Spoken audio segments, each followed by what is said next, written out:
Seryoso. Trabaho ka. Feeling ko naman nakapagtapos ka sa yaman yung yan.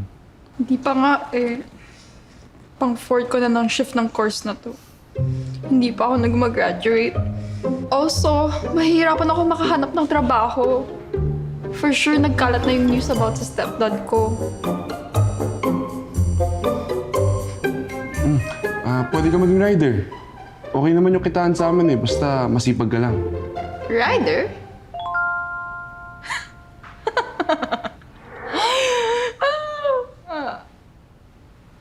Seryoso ka?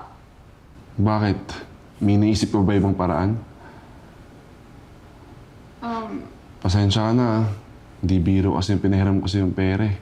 Kung ayaw mo, edi... benta ko na lang yun. Hindi, sige. Hanggang mabayaran lang kita. Tatry ko.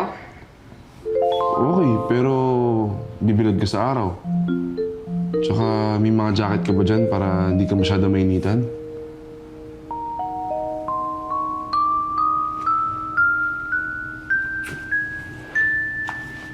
Pwede na ba to? Yeah, pwede na yan. Lilitaw ka talaga dyan.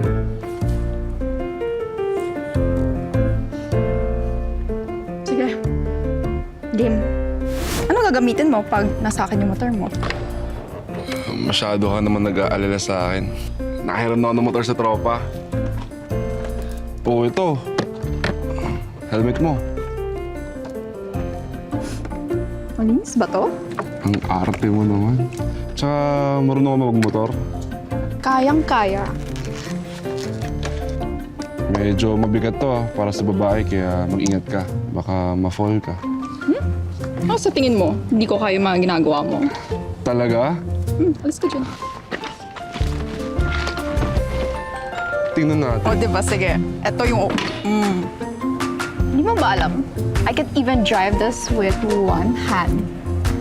Ha? Ha? Hotdog. Very funny. Tara.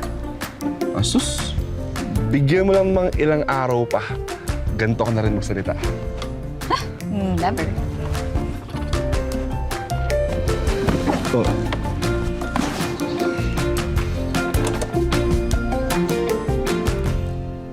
What if umulan?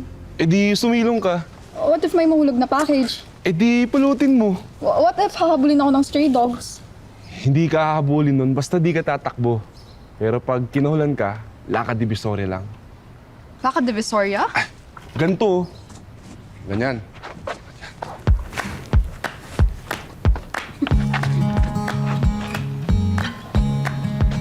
O, diba? Pero huwag ka lang talagang tatakbo kasi habulin ka talaga nun. Sige. Tsaka, ngayon lang kita masasamahan na kasi day off ko today. Sa susunod ng mga araw, ikaw na lang yan. Okay.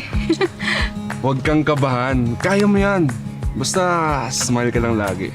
Para good vibes lang kahit sungitan tayo ng mga buyer.